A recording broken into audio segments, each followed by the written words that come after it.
जय गुरु. जय गुरु. जय गुरु sir. जय गुरु. जय गुरु. जय गुरु.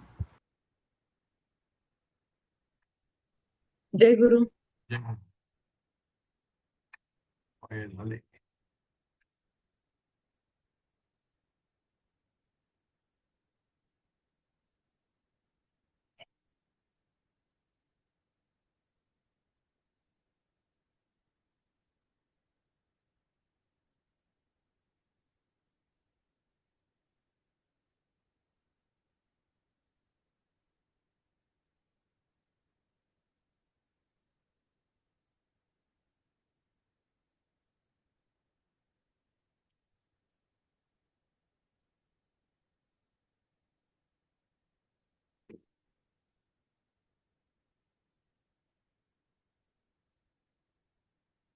File का open होत नाही.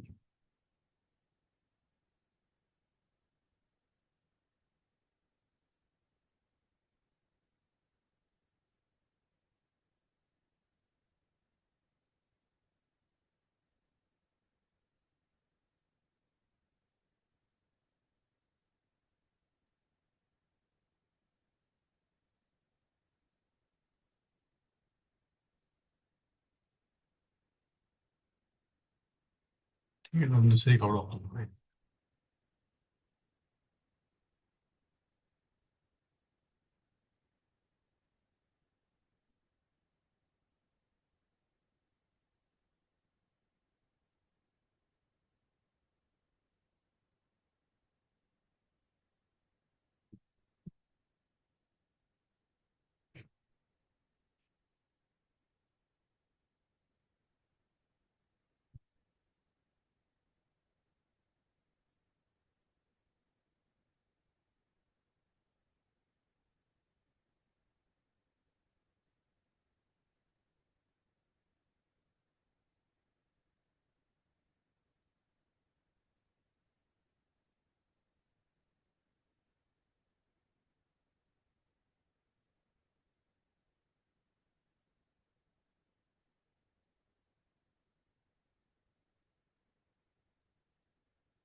तीन पाठ किती आहे? पाचवा आहे ना.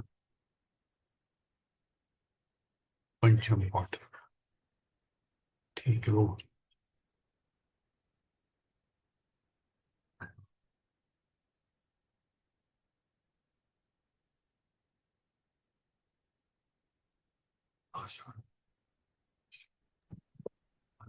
सर आपलं आणि ते कालच्या क्लासमध्ये लज्जसेच तुम्ही म्हणाले ना. तेच मी लिहिलं होतं सगळं. ते फाईलच ओपन होत नाही. काय झालं कोण असतं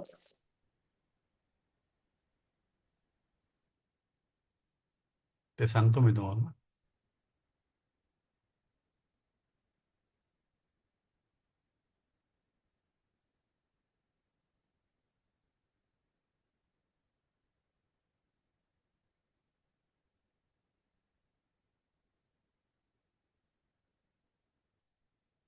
एंटायर स्क्रीन ओपन होईना ते काहीतरी. अप्लिकेशन मध्ये गेलं ते. चला. ओके.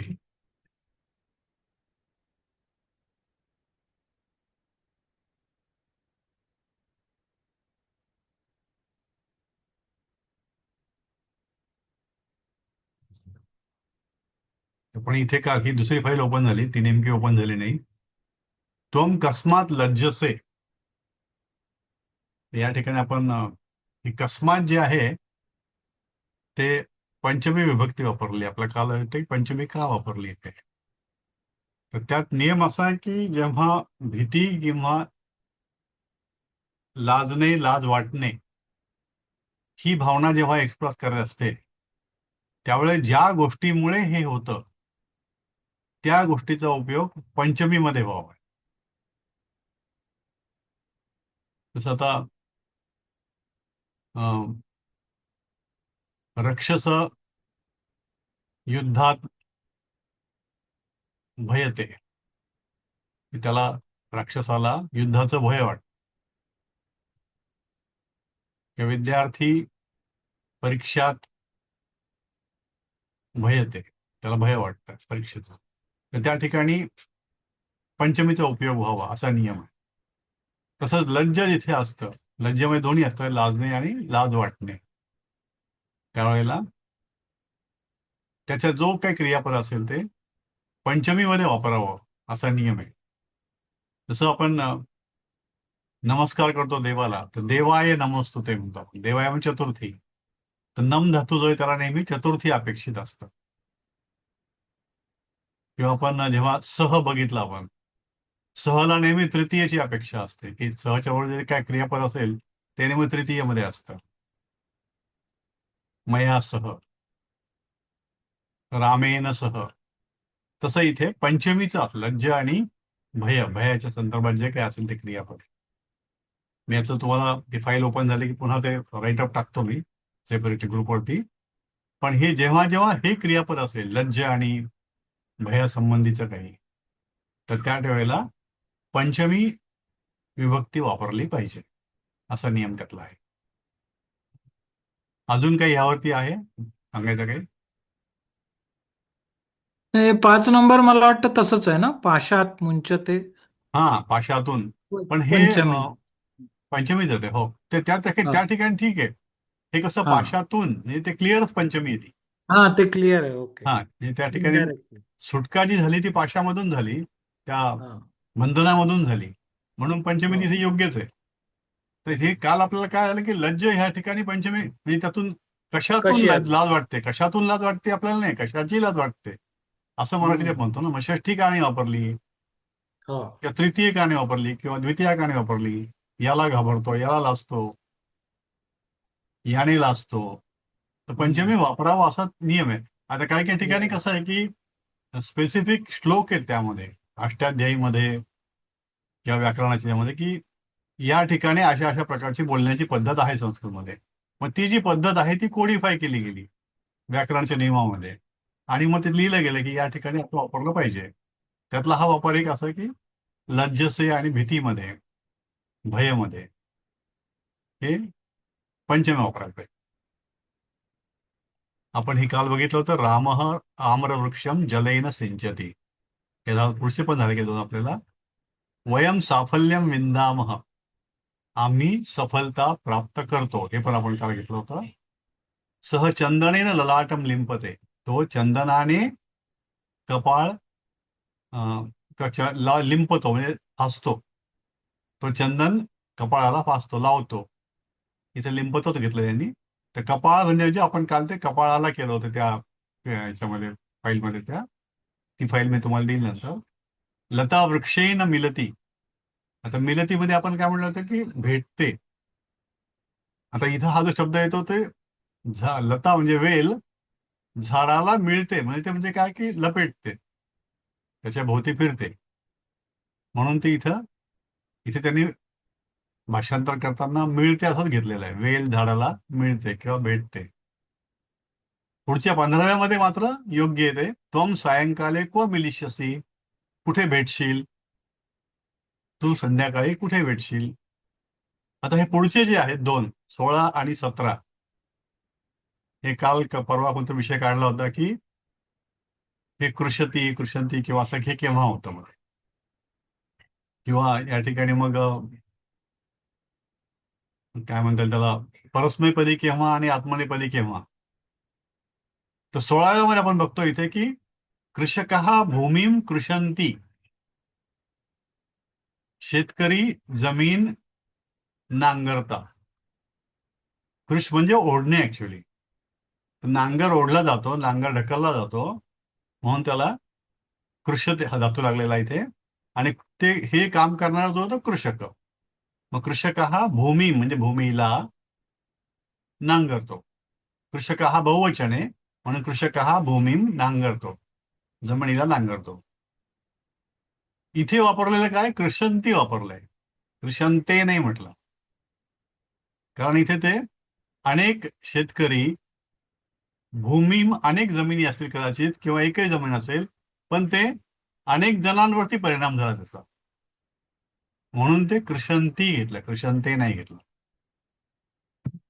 आता इथे पुढचं जे वाक्य आहे याच्यामध्ये पहिला भाग जो त्यातला आहे, प्रथमम ग्रामस्य प्रधानः भूमिं कृषते. प्रथमम पहिला, सुरुवातीला, ग्रामस्य प्रधानः, गावाचा प्रधान जो असेल, तो मुख्य माणूस जो, भूमिं कृषते, जमिनीला नांगरतो, म्हणजे त्याची जमीन तो नांगरतो, त्याचा मान म्हणून तो. पश्चात अन्ये कृषीवलाः कृषन्ते. आता इथे कृषन्ते घ्यावं का कृषंती घ्यावं हे ठरवणं हे त्याच्यावर अवलंबून आहे, की कृषीवलाः म्हणजे बहुवचन झालं. मग अन्य कृषीवलाः आपली आपली जमीन जी आहे ते जर नांगरत असतील तर ते कृषंते योग्य आहे. म्हणजे जरी हे अनेक कृषीवलाः असले, अनेक कृषकः असले, तरीही ते आपापली जमीन नांगरतात ते. 16व्या काय झालं की जनरल स्टेटमेंट आहे की शेतकरी जमीन नांगरतात. या ठिकाणी जनरल स्टेटमेंटमध्ये काय झालं की शेतकरी कोणती जमीन नांगरतात माहित नाही. एक जनरल स्टेटमेंट सगळी जमीन नांगरतात, आपली जागा नांगरतात. इथे कृषांते जरी घेतलं असतं तरी चुकलं नसतं ते. इथे त्याचं इंटरप्रिटेशन असं झालं असतं की शेतकरी आपापली जमीन नांगरतात. पण तसं नाही, त्यांनी कृषंती घेतलं म्हणजे याचा परिणाम सर्व शेतकऱ्यावर झालेला आहे आणि शेतकरी जमीन नांगरतात, असं एक सामूहिक स्टेटमेंट झालं. पण जेव्हा मग प्रथम ग्रामचा प्रधान जो आहे, खेड्याचा प्रधान जो आहे, तो आपली जमीन नांगरतो आणि त्यानंतर बाकीचे शेतकरी जमीन नांगरतात, असं जेव्हा आलं त्यावेळेला त्याने इथं काय वापरलं, इथे कोणतं पद वापरलंय? कृषन्ते आत्मनेपदी. आत्मनेपदी वापरलं. हा, कारण या ठिकाणी असं गृहीत धरलं की ग्रामाचं ठीक आहे, प्रधान जो आहे तो आपली जमीन वापरतो, पण प्रत्येक जण सुद्धा आपापली जमीन नांगरतो आणि त्याचा परिणाम प्रत्येकावरती वेगवेगळा होतो, असं या ठिकाणी फरक यामध्ये. आता आपण 18व्या पुढे जाऊयात. पहिल्यांदा नेहमीप्रमाणे राजेंद्र कोलेकर साहेब. मेघः आकाशात जलम मुंचन्ति. ढग आकाशातून पाणी सोडतात. हे सोपं वाक्य आहे. मेघा हा अनेक ढग, बहुवचन, आकाशातून, जलम मुंचन्ति पाणी सोडतात किंवा पाऊस पाडतात. याच्यामध्ये एक श्लोक पण आहे या ठिकाणी की आकाशात तोयम वर्षते आणि आकाशात पतितं तोयम. पतितं तोयम, आकाशात पतितं तोयम यथा गच्छति सागरम. सागरम. आणि मग त्या ठिकाणी कुठल्याही सर्व देवाला सर्वदेव नमस्कार केशवं प्रति गच्छति. तर तशा प्रकारचं वाक्य हे, मेघा आकाशात जलम मुंचन्ति, ढग आकाशातून पाणी सोडतात. मुंचन्ति म्हणजे सोडलेच. ओके. अपूर्वाताई.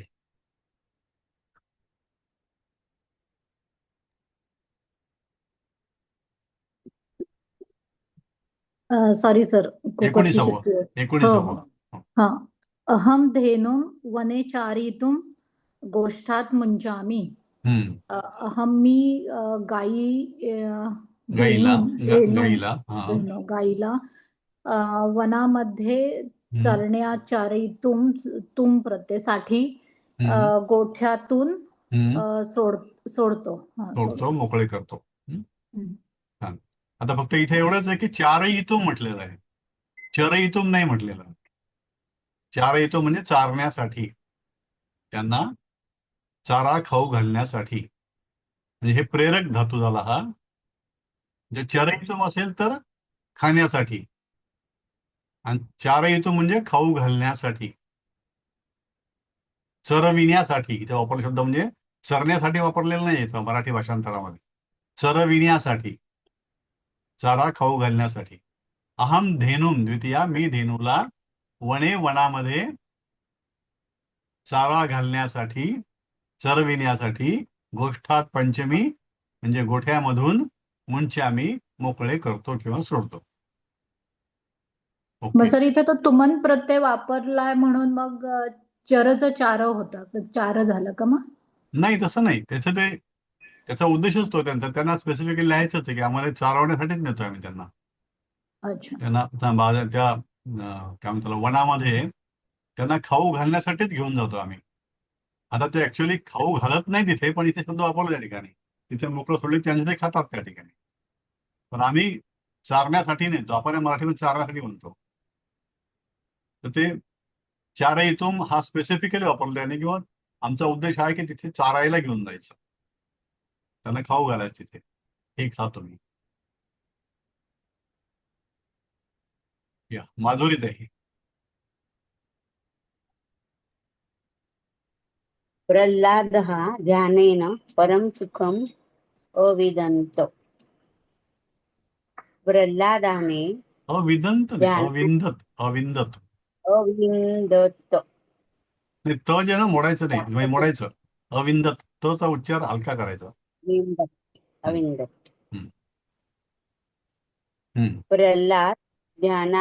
प्रल्हादाला हम्म. ध्यानाने खूप सुख प्राप्त हम्म. केले. हम्म. प्रल्हादाने ध्यानाने खूप सुख प्राप्त केले. राईट. आता इथे प्रल्हाद जो आहे तो कर्ता आहे. आता इथं आपण अर्थ घेताना प्रल्हादाने घेतलं, पण प्रल्हादम नाही घेतलं. प्रल्हाद म्हणजे इथे जरी मराठीमध्ये आपण त्याला द्वितीया घेतला असलं तरीही संस्कृतमध्ये काय करतो की प्रल्हाद ध्यानाने खूप सुख प्राप्त करतो. अविंदत म्हणजे भूतकाळ आहे हा. प्राप्त केले. आता प्राप्त केले म्हटल्यानंतर हे संस्कृतमध्ये योग्य आहे. प्रल्हाद हा यांनी प्राप्त केले. पण मराठीमध्ये करताना त्याला आपल्याला मराठीच्या रूपांतरामध्ये प्रल्हादाने घेणे आवश्यक आहे. प्राप्त करता झाला म्हटलं असता आपण त्याला, तर मग ते पास्ट पार्टिसिपल म्हणजे ते भूतकालवाचक झालं असतं, पण तसं वापरलेलं नाही इथे. कारण आपल्याला काय दिलं की हिंदीमध्ये किंवा मराठीमध्ये भाषांतर करा, म्हणजे संस्कृत त्यांनी दिलेलं आहे. त्यांनी संस्कृत काय दिलं ह्याचा आपल्यावरती आपला त्याचा कंट्रोल नाही आहे. आपल्याला फक्त त्याचं रूपांतर किंवा भाषांतर मराठीमध्ये करायचं आहे. तर प्रल्हाद हे एकवचनी आहे, तरीही त्याचं प्रल्हादाने ध्यानाने परमम सुखम श्रेष्ठ सुख, मोठं सुख, चांगलं सुख अविंदत प्राप्त केले. ओके. पद्मजाताई. हो सर. हम्म. विद्यया जनाः अमृतं विंदन्ते. हम्म. विद्यया म्हणजे विद्येने जनाः म्हणजे लोक हम्म. अमृताला प्राप्त करतात. विंदन्ते Yes. म्हणजे प्राप्त करतात. प्राप्त केले. राईट. ओके. सुरेखाताई. हो सर. सहा उपवने पादपान जलेन सिंचती. म्हणजे तो उपवनामध्ये झाडांना पाणी घालतो, म्हणजे सिंचन करतो पाण्याचं. हो. पाण्याने त्यांना सिंचन करतो झाडांना. सिंचन करतो. ओके. सह उपवने इथं नेहमीच आपण वापरतो तसा. पादपान म्हणजे काय की पाद म्हणजे पाय आणि पान म्हणजे पाणी. त्या ठिकाणी पायानी पाणी असं याचं म्हणजे वनस्पती किंवा झाडं हे मुळांनी पाणी घेतात. म्हणजे मुळं हे त्यांचे एक प्रकारचे पाय आहेत, जे जमिनीला घट्ट रोवून ठेवतात. मग पाण्याने पाणी पिणारा असा कोण? वृक्ष, झाड. म्हणून झाडाला हे नाव पडलं की पादपान.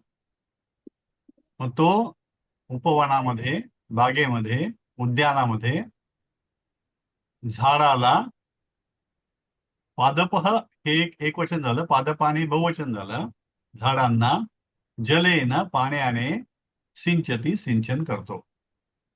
तो उद्यानामध्ये, बागेमध्ये, उपवनामध्ये झाडांना पाण्याने सिंचतो किंवा सिंचन करतो. ओके. स्नेहलताई.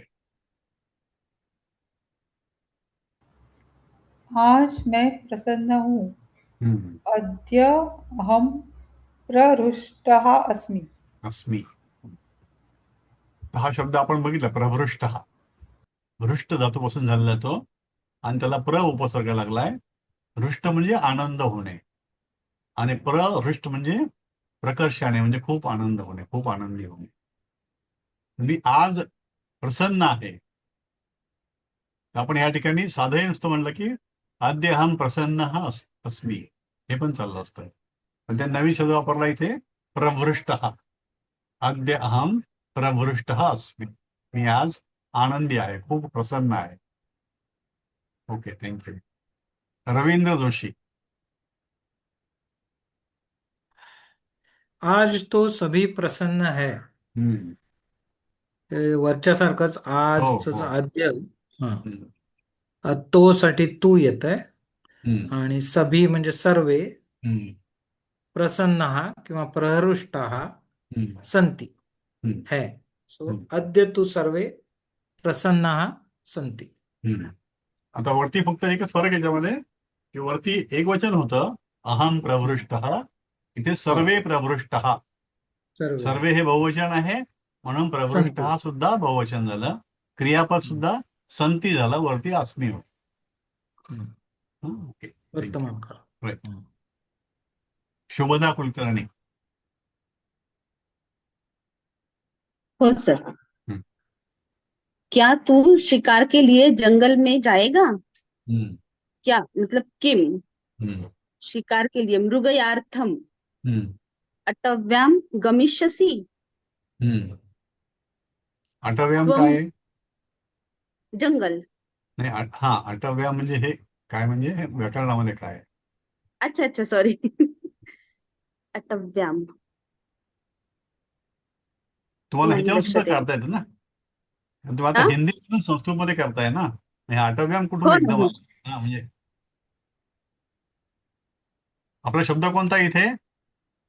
जंगल करता? जंगल में. नाही नाही, आठवी आठ- आठवी आठ- सर. आठवी. आठवी. हा, हा हा हा. हा. आठवीची कोणती विभक्ती असेल ही? अंदाज करता येईल? अटव्याम अंदाज केला मध्ये, तर? मध्ये. राणे हा, सर पासून मध्ये. बघा. सप्तमी.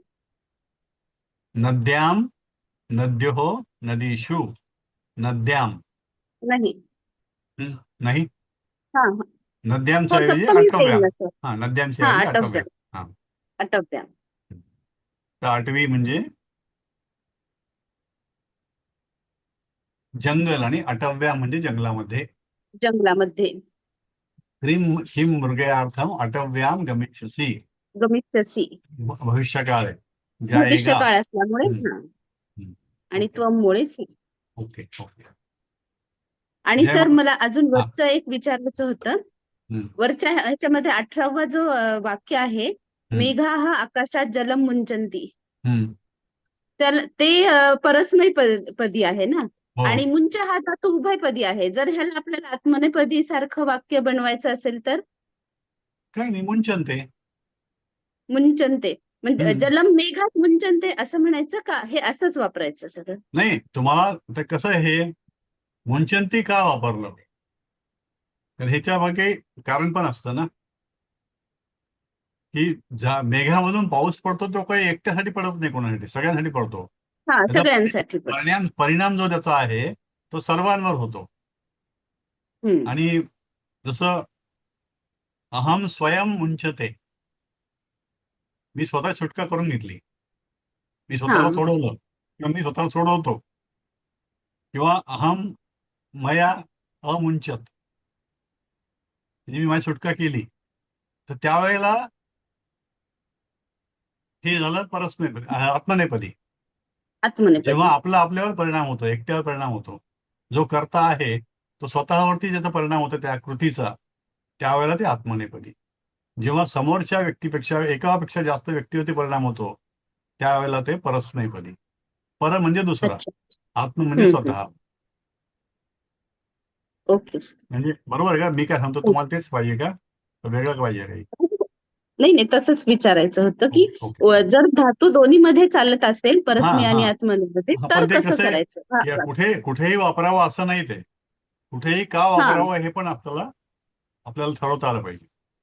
ठरवता आलं समजा पाहिजे. बरोबर. परीक्षेमध्ये आलं, आपल्याला कन्फ्युजन असेल की ते काय होऊ शकतं, त्यावेळेला आपण दोन्ही लिहिलं आणि कंसात टाकलं परस्मैपदी अनेकावर परिणाम करणारं, आत्मनेपदी स्वतः परिणाम करणारं तरी चालेल. अच्छा, पण जेव्हा आपल्याला स्पेसिफिक माहिती आहे की हे आत्मनेपदीच आहे, तेव्हा आपण तेच वापरायचं. ठीक आहे sir. Thank you. Okay. Jaymala ma'am, चौथं.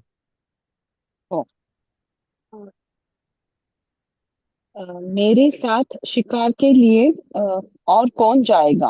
हम्म, मेरे साथ मया सह हम्म, अन्यः अन्यः और कौन? अन्यः कहाँ और कौन? हम्म, मृगयार्थम शिकारी साठी हम्म. जाईल गमिष्यति जाईल हा. जाईल. ओके. मया सह अन्यः कः मृगयार्थम गमिष्यति. Okay okay. आता इथे बघा, आपण मयासह वापरलं म्हणजे सह, साकम याच्यासाठी नेहमी तृतीय अपेक्षित आहे. आता अहम सह कधी होणार नाही, हे मयासहच होईल. असे माझ्या बरोबर, त्वयासह मयासह असंच होईल ते. अन्यः कह मृगयार्थम. आता इथे जायगा लिहिलेलं आहे.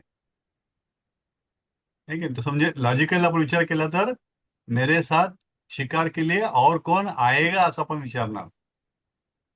पण ह्यांनी भाषांतर करायला आपल्याला काय दिलं, जायगा. त्यामुळे आपल्याला गमिष्यती घेणं भावक आहे. जर इथं आएगा आलं तर आगमिष्यती. त्यामुळे हे जरी हे आएगा का जाएगा परीक्षेमध्ये आलं तर मग ते काय लिहिलं नेमकं ते वाचून मग ठरवावं लागेल की आगमिष्यती का गमिष्यती. ओके. आनंद जोशी.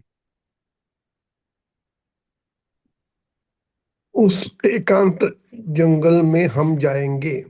हम्म, ततश्याम विविक्ताया अटव्याम वयम गमिष्यामः.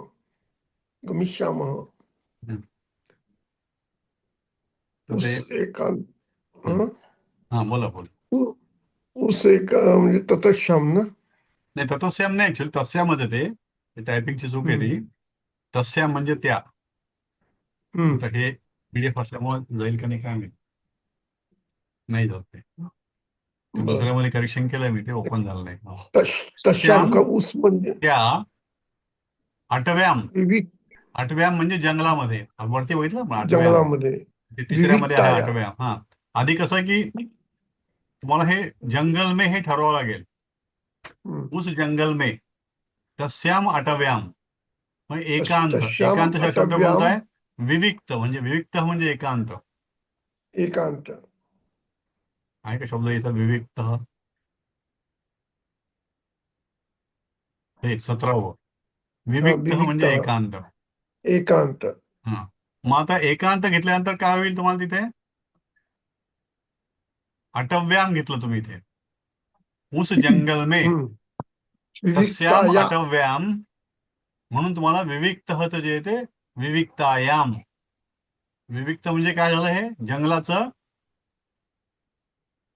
काय झालं, क्रियापद झालं का, नाही मग काय काय विशेषण. विशेषण झालं.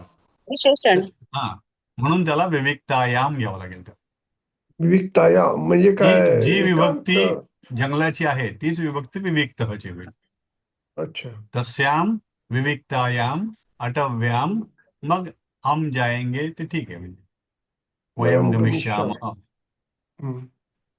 सर काळजी कुठे विविक्त घ्यावी? हा देवासारखा चालेल का स्त्रीलिंगी असेल? कारण विविक्त याम देवायाम देव. हो, ते बरोबर आहे, ते बरोबर आहे. विविक्तह जे आहे ते देवासारखं चालणार आहे. त्याची जी काय सप्तमी असेल ती विभक्ती ती येईल त्या ठिकाणी. या ठिकाणी हे आठव्याम आलं म्हणून विविक्तायाम घेतला असं नाही. आठव्याम ही आठवीची सप्तमी विभक्ती आहे आणि विविक्तायाम ही विविक्तहची सप्तमी विभक्ती आहे. सप्तमी. म्हणजे हे व्याम, हे याम याम असं मॅच व्हावं असं नाहीये, ते सप्तमी सप्तमी मॅच व्हावं. पण सर देवची सप्तमी काय देवे येते? देवयो देवेशू येईल ना सर? देवे देवयोः देवेषु ना सप्तमी. देवेशु बहुवचन होईल ते. हा पण मग देवे येईल ना मग प्रथम. देवायाम देवायाम विविक्ते. हे होतं ना सर, मला असं षष्ठी वाटतं बहुवचन. आठवी जर स्त्रीलिंगी आहे का आठवी स्त्रीलिंगी म्हणून मग आहे, पण विविक्त हा हे म्हणून मग पुल्लिंगी विविक्त आहे. पण अच्छा मग त्याचं स्त्रीलिंगी नाही होणार कारण मग एखाद्या वेळेला असं असेल की हे विविक्त ह जे विशेषण आहे ना, हे विविक्त ह जे आहे ते हे पुल्लिंगी नसेल. मग जरी या ठिकाणी विसर्ग असला, विशेषणाप्रमाणे सॉरी विशेषाप्रमाणे बदलेल ना बरोबर आहे ना. त्याचं लिंग काय बदलेल ती की लिंग सुद्धा बदलेल ना का नाही? लिंग नाही, विभक्ती बदलेल. त्याची विभक्ती त्याप्रमाणे जाईल ती. अच्छा पण हे विविक्त ह हे पुल्लिंगी आहे का स्त्रीलिंगी हे बघावं लागेल मला. माझा इम्प्रेशन असं होतं की हे पुल्लिंगी आहे. म्हणजे काही काही ठिकाणी असे शब्द आहेत की जे विसर्ग आहेत पण स्त्रीलिंगी आहे. अच्छा ओके. हे कन्फर्म करावं लागेल मला की विविक्त ह हे पुल्लिंगी आहे का स्त्रीलिंगी आहे. कारण जर पुल्लिंगी म्हटलं तर सर देवेप्रमाणे हा, देवे नाही मग ते देवयोः तुमचं देवेषु म्हणणं पाहिजे. बरोबर आहे.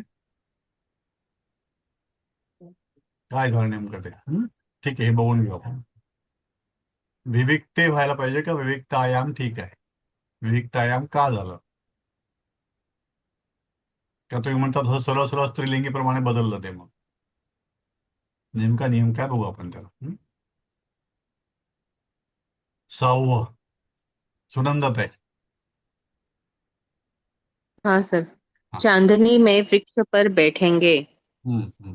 कौमुद्याम वृक्षे स्थास्यामः किंवा उपवेक्षामः। आता हे कौमुदी, कौमुदी म्हणजे चांदणी. चांदणी में. आता कौमुदीचं सप्तमी काय होतं? बघूया. द्वितीय।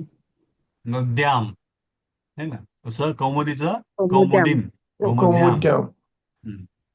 कौमुद्याम। कौमुद्याम वृक्ष पर. एक वृक्ष आहे, वृक्षोपर नाही म्हटलं त्यांनी, म्हणून वृक्षेषु नाही यायचं इथे, वृक्षे. आणि हे जे क्रियापद आहे बैठेंगे म्हणजे स्थ. स्थचं जे भविष्य काळात राहील हे कसं आहे? कोण बैठेंगे? बैठेंगे हे बहुवचन झालं, म्हणजे वयम, वयम स्थास्यामः. आता हे स्थ जे आपल्या जुन्या पहिल्यांदा सुरुवातीला जे शिकलो आपण ते क्रियापदाची रूप, त्यातलं येईल या ठिकाणी. वयम कौमुद्याम वृक्षे स्थास्यामः किंवा उपवेश जे आहे त्याचं ते उपवेक्षामः. हे दोन्ही क्रियापद चालतील त्यावर. हा जो क्रियापद प्रकार आहे तो भविष्यकाळातला स्थास्यामः, अर्ध श पोटपुड्या शच्या ऐवजी किंवा क्षच्या ऐवजी अर्ध स आहे या ठिकाणी, स्थच्या ठिकाणी. स्थ म्हणजे थांबणे, त्याचं स्थास्यामः, वयम स्थास्यामः किंवा वयम उपवेक्षामः, हे लक्षात ठेवावं लागेल. गिरीश. सॉरी उपवेक्षामः कदाचित मी मिस केलं मधले काय क्लासेस करते ते? असेल पण उपविश्यामः. उपवेक्षामः काय आहे म्हणजे त्याचं मूळ धातू काय आहे? उप हे असेल ना? उपवेश, बसणे. अच्छा उपवेश. ओके. बसणे जे आहे ना, याच्यामध्ये कसं अशामध्ये रिसेंटली काही बदल झालेला नाही. आपण मागे शिकलो तेच आहे ते. बसणे उप म्हणजे म्हणून म्हटलं ते उपविश्यामः नाही चालणार का? नाही, इथे उपविश्यामः नाही चालणार. नाही, श अर्ध पोटपुड्याशिवाय नाही त्याला. उपवेक्षामः ओके. म्हणून त्याला पिवळं ओके. स्पेसिफिकली केलं त्या ठिकाणी की वेगळं आहे. सर मग तो धातू उपविष आहे ना बहुतेक, मला असं वाटतं. उपवेश, उपवेश. हा, मग ते वे कसं म्हणजे वे होतं का मग नाही, ह्याच्यात? ते बदलतं, रूपांतर झालेलं. अच्छा. वयम, तर तो टेबल त्याचा वाटल्यास टाकतो मी तुम्हाला, उपवेश कसं कसं बदलतात. गिरीश देशपांडे साहेब. हाँ, तू शिकार की तयारी कर. तू म्हणजे त्वम, शिकार म्हणजे मृगया, मृगयाया.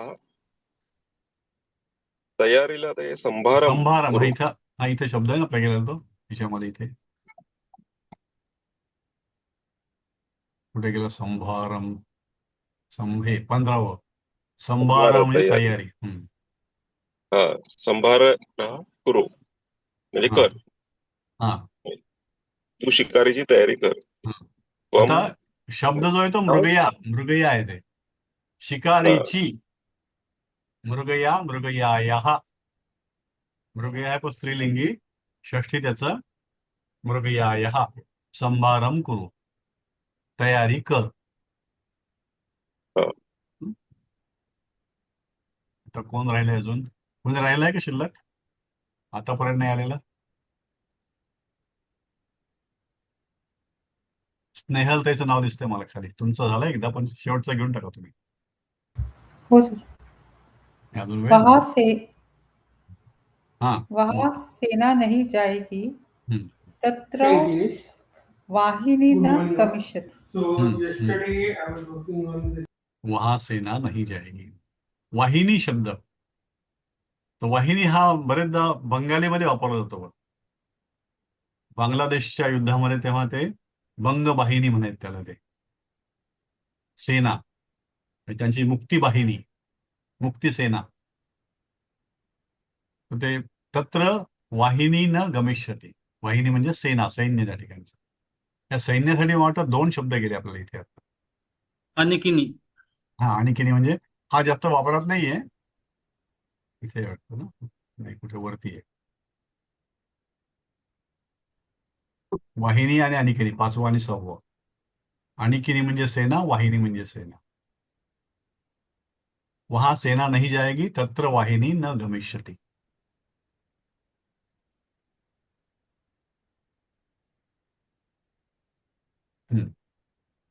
तर पुन्हा पहिल्यांदा यावं लागतं आपल्याला. राजेंद्र कोलेकर साहेब आहेत का? यह नगरी बहुत बड़ी है. एषा किंवा इयं नगरी अतीव विशाला अस्ति.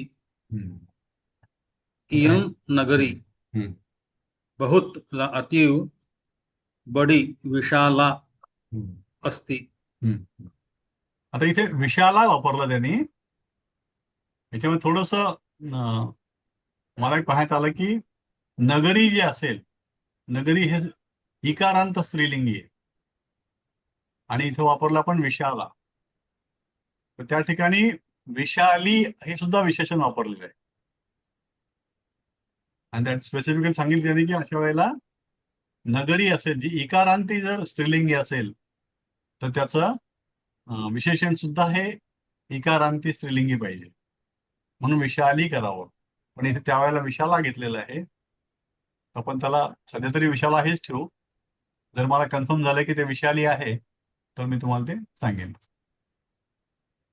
तर एषा किंवा इयं नगरी अतीव विशाला अस्ति.